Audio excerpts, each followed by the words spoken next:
المشكلة في العيد مش إنك بتاكل كحك، المشكلة إن كحك العيد ممكن يبوظ كل اللي عملته في رمضان في يومين بس الخبر كويس إن في شوية قواعد بسيطة جدا تخليك تستمتع بالكحك من غير ما وزنك يزيد.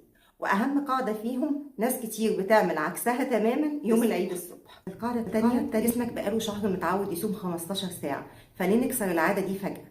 حاول تأخر أول وجبة يوم العيد لحد الساعة 12 أو 1 الظهر.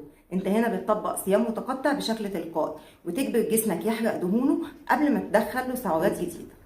الحركة دي بتقلل الأكل اللاواعي بشكل كبير، وهتستمتع بالطعم عادي جدا لأن التذوق مش بيعتمد على كميات كبيرة. كمان في حاجة مهمة ناخد بالنا منها، في العيد ناس كتير بتشرب قهوة أكتر ومية أقل، والجفاف البسيط ده ممكن يخلي الإحساس بالجوع يزيد. فحاول توزع شرب المية على مدار اليوم وما تنساش تشرب.